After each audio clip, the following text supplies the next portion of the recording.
Time. Now, should I say, to continue paper 2 year history, 2024, question number 15. So, question number 15, look at it. How far can Mussolini's foreign policy be described as aggressive up to 1939?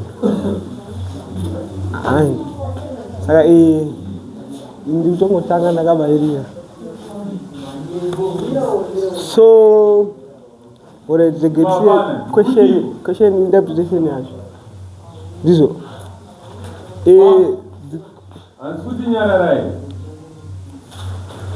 The question requires one to explain to which extent which Benito Mussolini's foreign policy was aggressive.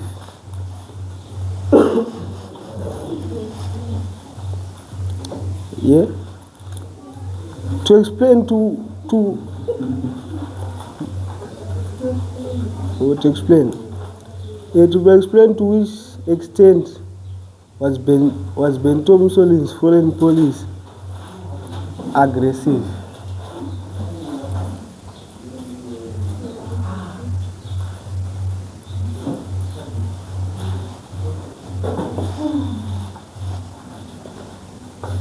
Yeah. So, co-affirmative side to an invasion of Ethiopia and Italy under the leadership of Benito Mussolini yaga invade Ethiopia.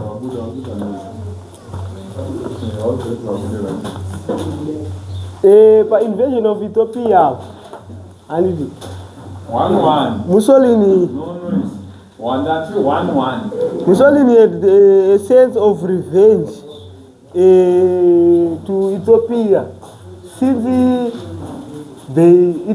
Italy yaga more defeat when Ethiopia is the Battle of Adwa. So his invasion ignored the authority of the League and League of Nations. Yaida to maintain a peace worldwide and so about two viewers and Mussolini are aggressive cause of League of Nations is documenting a peace worldwide and Mussolini went on against the invasion of Ethiopia. Therefore his foreign policy again aggressive. And moving on to the support of Francisco Franco in the Spanish Civil War. And Mussolini went on to supply my troops and Spanish Civil War. As the supporter of Francisco Franco. And Mussolini demonstrated desire to support Francisco Franco, and this was aggressive. This was an aggressive military intervention in other countries' internal conflicts. So, ku supporta kokaita Mussolini supporta Francisco Franco achipindira munyadzi wangu. Therefore he is viewed as aggressive. And towards signing of the Rome-Berlin Axis. Rome-Berlin Axis yakai between Adolf Hitler and Benito Mussolini. And so this encouraged aggressive policies in Europe. And kanasukanganisa pa the League of Nations pa my aims yangane aim to stop all secrets kumisa kusenwa kwema amwe acho matreaties chichi aizoviolate peace and world. And so ari kuvhiwa as aggressive because he went on and signed a treaty with Adolf Hitler. Then use of the Oasis attack kazvaitwa na Benito Mussolini, and pane akasenda masoldiers ake, and then asenda masoldiers vatuma amwe mumashure maambosenda, then atuma pechituwa vanora aenda pekutanga, and then adaro then ovati mauraya masoja angu ovatanga kudhimanda compensation. Izvi akazviita pa-invasion of Ethiopia after, handiti. So tikuona uyu se ari aggressive because akanyeba neattack yake akazodhimandza compensation, ari kunyeba futi, and so he is viewed as aggressive. Then there is also aim of creating a new Roman Empire. And so pa League of Nations, and there was a agreement yekuti nyika idzi hadzisifanira kuita macolonies akawanda, and in order yekucreate peace yaida kuitwa ne-League of Nations, and but inonzi Italy ina Mussolini wayo yaida kubuild an empire, a Roman Empire, but kubuilda kwayaita involve kuita se invasion of other colonies, and todaenda kunana side. However, it was not all time when Mussolini's foreign policy was viewed as aggressive. Tuona nekuti our participation in the Locarno treaties. Italy cooperated with other European powers, and Mussolini supported peace and stability in Western Europe during the 1920s. So tikudzwa kuti zvonizo hapasi pese Mussolini pangari aggressive, aitosupportawo peace nestability Western Europe during 1920s, and aitombocooperatewo neother European powers. And then there is also membership of the League of Nations, and Italy yangatombori member of the League of Nations. By League of Nations yanga iri there to support peace and order, yaida kugadzira peace worldwide, and talk about the peaceful settlement of the Corfu incident. And about kuti although Benito Mussolini was involved in the invasion of Corfu, and although Agambo invaded Corfu, although Mussolini invaded Corfu, he later on accepted mediation and withdrew. And later on vakazozwisisana akazosvika pakuita se withdraw. Yeah, by that ndapedza is kuresearcha kwandakaitawo.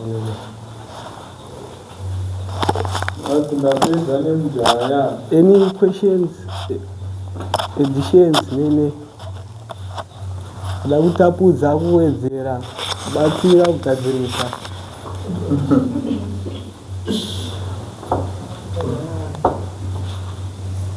Hanzi mune zvekubvisa here kana kuwedzera?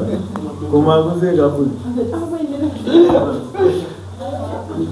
Alright, haabhozva muchkomana right. So maansa ndiwo, but anga achideka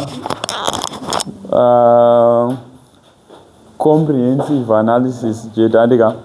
Right, saka apa nyaya ndidzo andika parutaurwa nyaya ye-Greek island of invasion of Ethiopia, this one. Saka apa question pairi kuti how far Mussolini foreign policy be described as aggressive. The term aggressive, it means that he was warlike. So we want to evaluate how the foreign policy of Mussolini proved that he was aggressive. Saka pane now iri kutaura yekunzi invasion of Ethiopia. In the invasion of Ethiopia, takatotaura kuti Mussolini invaded Ethiopia. But when he invaded Ethiopia, what happened is that Ethiopia even yakaenda kuno appeal to the league. So what proved that Mussolini was aggressive, it was the fact that he was ordered by the League of Nations to stop to invade Ethiopia, but continue that he was ready even to fight.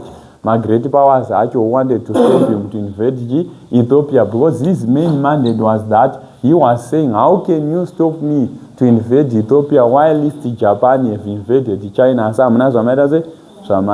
And also support, this is the Spanish Civil War. Saka we say the fact that we prove that Mussolini was aggressive, it was that he supported the Spanish Civil War, whereby he supported, this guy was known as General Franco. He was a rebellious leader who rose in Spain. So instead of maintaining peace in Spain as he was now a great power, he rather supported General Franco to take power and cause noise.